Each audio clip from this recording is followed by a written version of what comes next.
SA 38. Bienvenidos al Seminario Reina Valera. Yo soy Gilberto Aves, rector del Seminario Abierto, y esta es la lección número 38 de la materia Sinopsis del Antiguo Testamento, cuyo tema es Zacarías. Volveos a mí y yo me volveré a vosotros. Pedimos la bendición de Dios sobre el estudio de su palabra. Empecemos. Zacarías, volveos a mí y yo me volveré a vosotros. Por Ray C. Stedman. Al libro de Zacarías se le ha llamado el Apocalipsis del Antiguo Testamento. Al igual que el libro que lleva el mismo nombre, Zacarías es un libro de profecía.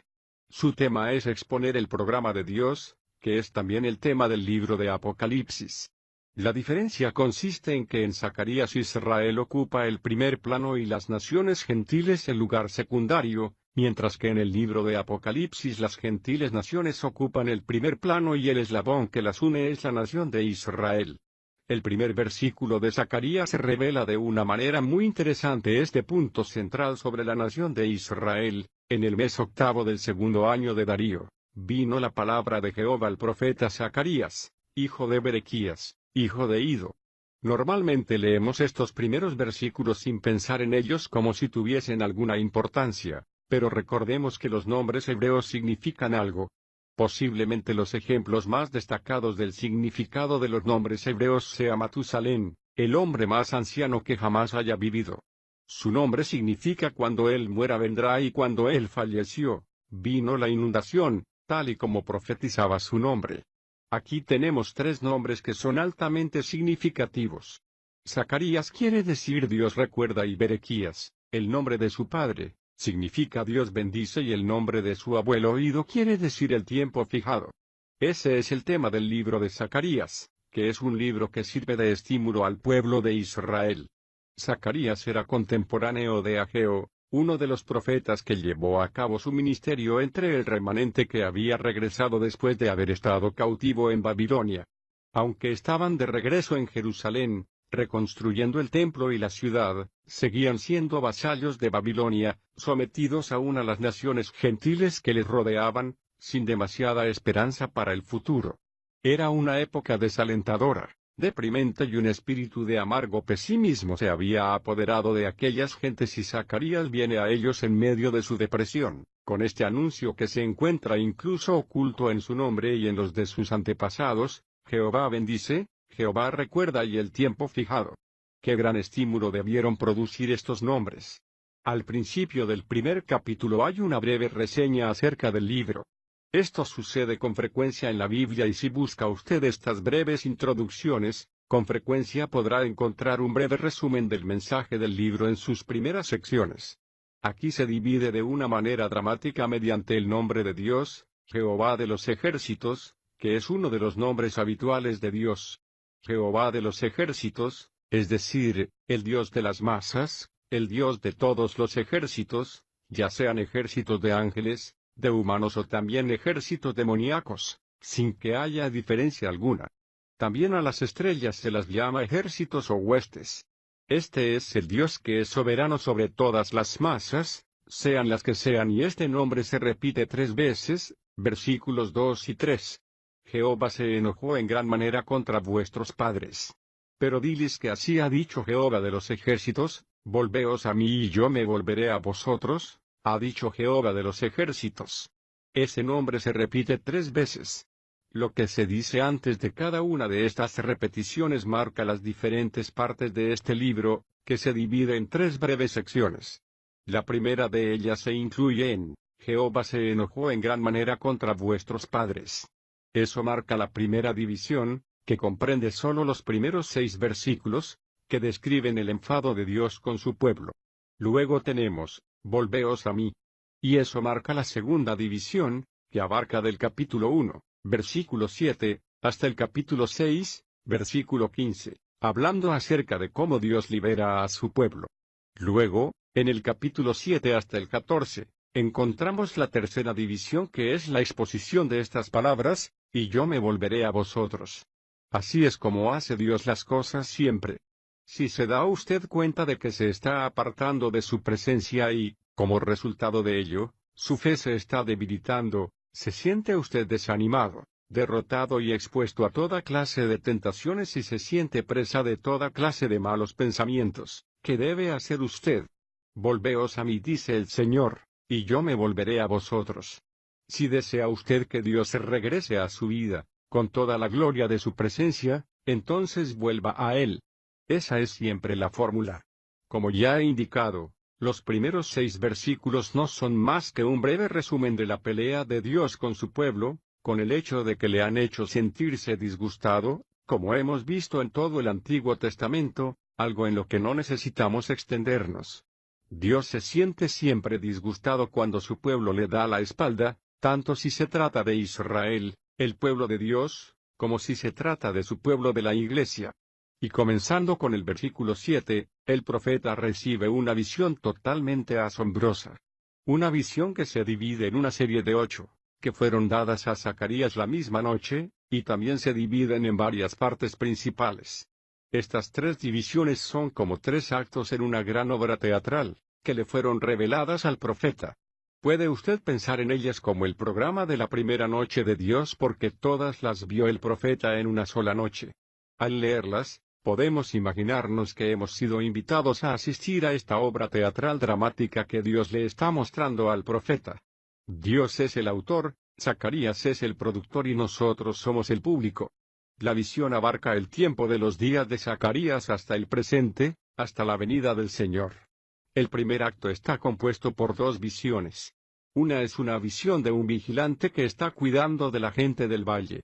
El que vigila cabalga sobre un caballo y con él están reunidos otros jinetes que cabalgan también sobre caballos.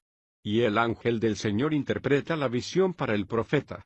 El significado de esto es sencillamente que Israel era el pueblo que se encontraba en el valle, simbolizado para nosotros aquí como un arbusto de mirto, que se daban cuenta de que se encontraban en un lugar de sombras.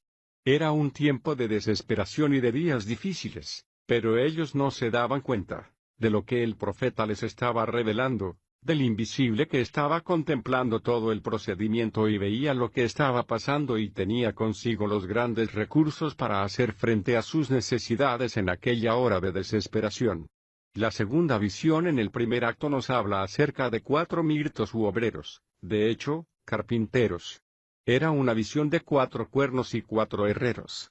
Esto también se lo interpretan al profeta. Ve que al igual que los jinetes de la visión anterior, que estos son agentes divinos, posiblemente ángeles, que han sido enviados para aterrorizar a las naciones. Así que vemos que esta es una imagen de la necesidad desesperada de Israel de volver a Dios. Israel se sentía desanimada ante el despliegue de los poderes y las fuerzas que se oponían a ella, pero lo que no podía ver era los recursos, pues no eran conscientes de los agentes divinos que estaban allí para actuar a su favor y eso fue lo que Dios les reveló. Así que cae el telón al final del primer acto, y en el segundo capítulo se levanta de nuevo antes del segundo acto, que es una sola visión. Es la visión de un hombre que tiene una cuerda de medir en su mano y que salió con el propósito de medir la ciudad de Jerusalén y al hacerlo, el ángel que interpretaba le dijo al profeta, versículos 4 a 5. Jerusalén será habitada sin muros a causa de la multitud de la gente y del ganado que habrá en medio de ella. Y yo seré para ella un muro de fuego alrededor y estaré en medio de ella con su gloria, dice Jehová. A esto le sigue una preciosa descripción de los días de bendición que habrán de tener lugar en Israel y que se cumplirán literalmente al ser traída de nuevo Israel a una situación de bendición en la tierra de Israel. Esa es una imagen de la promesa de Dios para aquellos que vuelven, siendo siempre una imagen de bendición. Volved y las bendiciones fluirán por haber regresado, porque Dios es el centro de bendición y la bendición no puede venir de ningún otro lugar.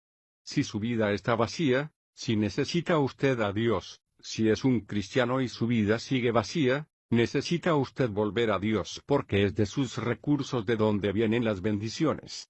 El hombre con la cuerda de medir es sencillamente un símbolo muy descriptivo de la bendición ilimitada y sin medida que Dios está dispuesto a derramar sobre la vida de todo aquel que regresa a tener una relación con Él.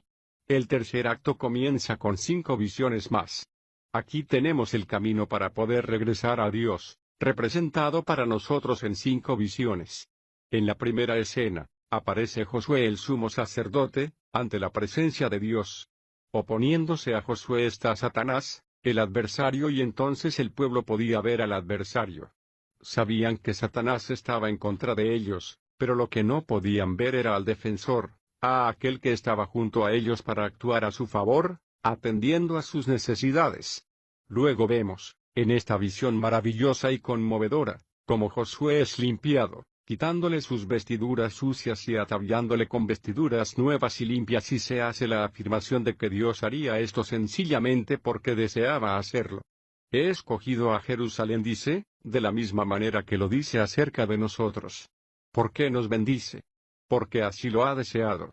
Y en la última parte de este capítulo 3 hay una maravillosa visión futura acerca de la obra de Cristo en la cruz. Versículo 8.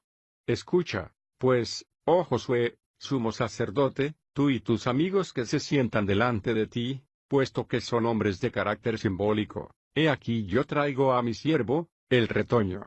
Porque he aquí que yo mismo grabaré aquella piedra que he puesto delante de Josué, sobre esta única piedra hay 7 ojos, dice Jehová de los ejércitos, y quitaré la iniquidad de la tierra en un solo día. Esta es una maravillosa profecía de la venida de aquel que sería el siervo de Jehová, el retoño. De aquel que tendría las marcas de la crucifixión y que sería el instrumento gracias al cual la culpa de la tierra sería eliminada en un solo día. Y en ese día fluiría la bendición como la manifestación del derecho que tiene Dios a limpiar al pecador sin acusarle, sin culparle y sin condenarle. La limpieza es el primer paso para regresar. Luego, en la segunda escena, vemos lo que sigue a la limpieza de Dios, el poder del Espíritu Santo, en la visión del candelabro y el olivo, que representa la vida llena del Espíritu. El aceite se refiere siempre al Espíritu Santo, y aquí había olivos de los que estaba continuamente goteando el aceite de sus ramas y cayendo en un candelabro y ardía con fuerza. ¡Qué maravilloso simbolismo del hecho de que el Señor, que mora en nuestro interior, está continuamente supliendo esa fortaleza interna que hace posible que nosotros brillemos con fuerza como luces en medio de una generación oscura! La tercera escena empieza con un rollo gigantesco con escritura a ambos lados y con maldiciones contra los ladrones y los que blasfeman entre el pueblo, que es una imagen del juicio de Israel, la proclamación de la ley en medio de la corrupción. En aquel entonces podían ver la corrupción, pero no la ley. De modo que en esos momentos Dios los anima en la hora de oscuridad, cuando todo cuanto podían ver era la corrupción y todo se viene abajo.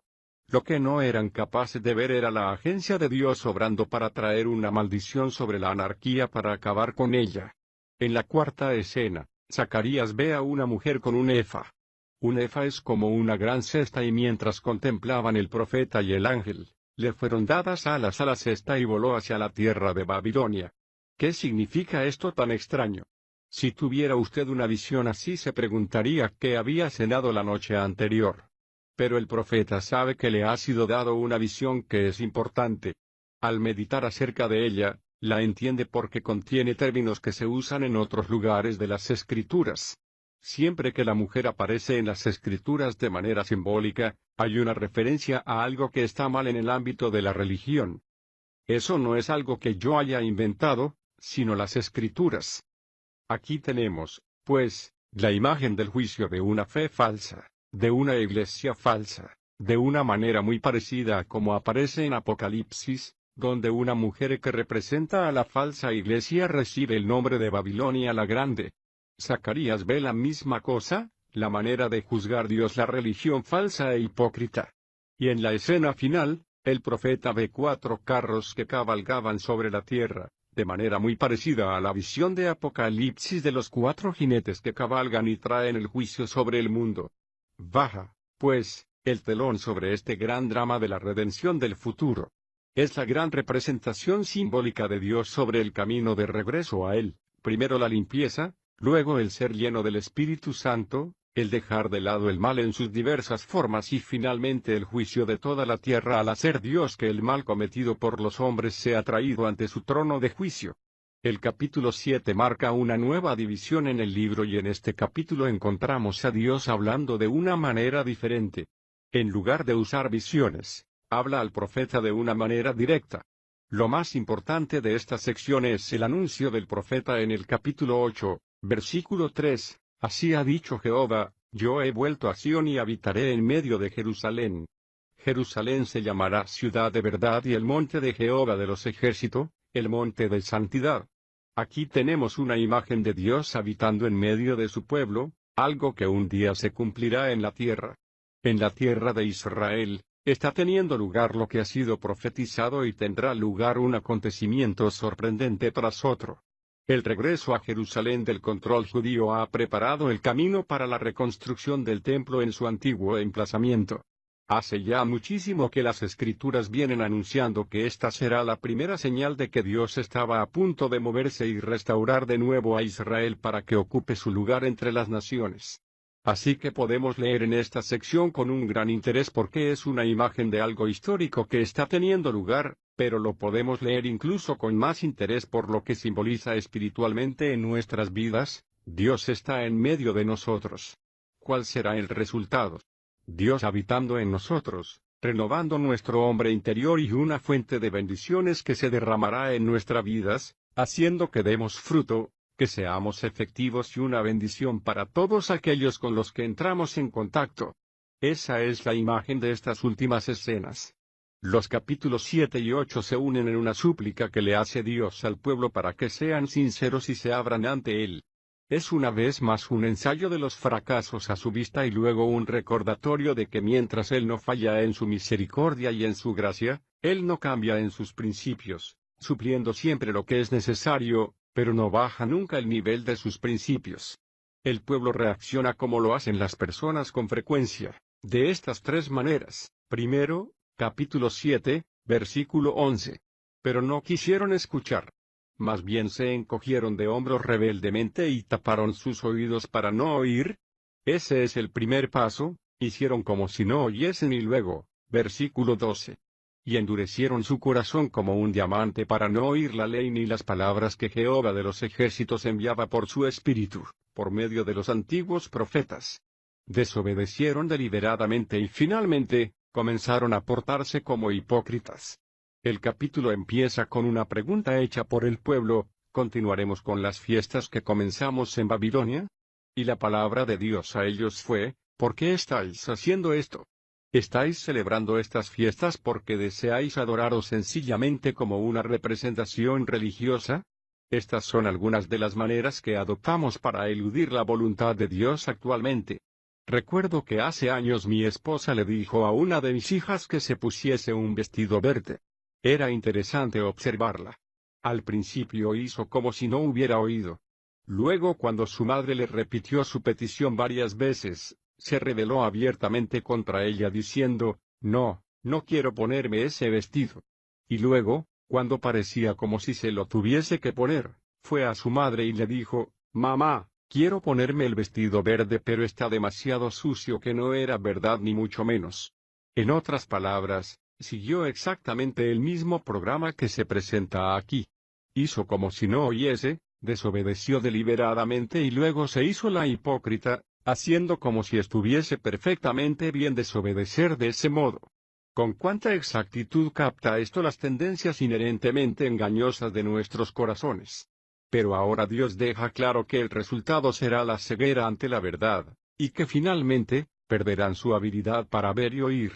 Esto ha sido claramente explicado en los capítulos 9 y 10, en los que aparece la ceguera del pueblo y justo en medio de esto, encontramos la primera de varias visiones sorprendentemente exactas de la venida del Mesías. Capítulo 9, versículo 9. Alégrate mucho, oh hija de Sión. Da voces de júbilo, oh hija de Jerusalén. He aquí, tu rey viene a ti, justo y victorioso, humilde y montado sobre un asno, sobre un borriquillo, hijo de asna. Y recordarán ustedes cómo esas palabras se cumplieron literalmente en el Nuevo Testamento cuando nuestro Señor mandó a sus discípulos a buscar al borriquillo y el asna y montó sobre el asna y lo cabalgó en triunfo en las calles de Jerusalén con el pueblo ante él gritando Hosana al Hijo de David. Bendito el que viene en el nombre del Señor. Mateo 21, 9. Cumpliendo exacta e inconscientemente esta profecía de Zacarías. He aquí tu rey viene a ti triunfante y glorioso y le conoceremos porque vendrá sobre un asna acompañada de un pollino. Pero a pesar de ello, No le conocieron ni le reconocieron aunque vino de una manera tan extraordinaria y al acercarse a Jerusalén, lloró al contemplar aquella ciudad impenitente y dijo estas palabras asombrosas: Oh, si conocieses tú también por lo menos en este tu día, lo que conduce a tu paz. Pero ahora está encubierto a tus ojos. Lucas 19:42. Eso es lo que sucede cuando Dios actúa en nuestras vidas si no le escuchamos, perdiendo la habilidad de oír y estas cosas quedan ocultas a nuestros ojos, por lo que el juicio por la ceguera cayó sobre estas gentes. En el capítulo 11, después de muchos desaires, el Mesías, hablando de nuevo por boca del profeta, pronuncia estas sorprendentes palabras, versículo 12. Y les dije, si os parece bien, dadme mi salario, y si no, dejadlo, y pesaron por salario 30 shekels, o piezas de plata. ¿Qué precio había acordado Judas por traicionar a nuestro Señor? 30 shekels de plata. Según la ley, si un esclavo era herido por un toro, el dueño del toro tenía que arreglar el asunto pagando a su vecino 30 shekels de plata. En este caso el Mesías le dice a estas gentes, está bien, si me queréis decirlo, y si no, dadme mi salario. ¿Cuánto creéis que valgo en vuestra opinión? Y pesaron su precio en 30 shekels de plata. A continuación se habla del segundo resultado de un corazón y una vida en la que no hay arrepentimiento. Capítulo 11, versículos 15 a 17. Entonces Jehová me dijo, toma además la bolsa de un pastor insensato, porque he aquí que yo levanto en la tierra a un pastor que no atenderá a la descarriada, ni buscará a la perdida, ni curará a la perniquebrada. No mantendrá a la que está en pie, sino que se comerá la carne de la engordada y romperá sus pezuñas. Ay del pastor inútil que abandona el rebaño. La espada hiera su brazo y su ojo derecho. Séquese del todo su brazo y oscurézcase por completo su ojo derecho. En otras palabras, si rechazamos al verdadero pastor, Dios permitirá que tengamos un pastor falso. Una vez más fue el propio Jesús quien dijo a los fariseos, aquellos ciegos fariseos de su tiempo, yo he venido en nombre de mi Padre y no me recibís. Si otro viene en su propio nombre, a aquel recibiréis. Juan 5:43, ese es el personaje acerca del cual nos habla Pablo en Tesalonicenses, llamado el hombre de iniquidad, que viene a Israel como su libertador y es recibido como el Mesías, pero resulta ser el antimesías, lo que conocemos como el anticristo, el falso pastor que viene cuando ellos rechazan y niegan la verdad. Segunda Tesalonicenses 2:3. Yo me he asombrado ante el gran número de personas que se dejan engañar por las sectas anticristianas que abundan en la actualidad. ¿A qué es debido? Me he encontrado una y otra vez con que lo han hecho debido a que han rechazado alguna oportunidad de escuchar a la verdad y el resultado es que caen en las garras de lo que suena como la verdad, pero que no es otra cosa que una mentira. Como dice Pablo, por esto, Dios les enviará una fuerza de engaño para que crean la mentira. A todos los que no creyeron a la verdad. Segunda Tesalonicenses 2:11. Ahora llegamos a la última sección, de los capítulos 12 al 14, donde encontramos esta preciosa imagen de Dios hallando un camino de regreso a las vidas de su pueblo, que comienza con estas palabras, capítulo 12, versículos 2-3. He aquí que yo haré de Jerusalén una copa de vértigo para todos los pueblos de alrededor. Pero también será contra Judá durante el asedio contra Jerusalén. Sucederá en aquel día que yo haré de Jerusalén una piedra pesada para todos los pueblos, todos los que la levanten de hecho quedarán lacerados. Y todas las naciones de la tierra se juntarán contra ella. Según las Escrituras, los días más aciagos de Jerusalén se encuentran aún en el futuro.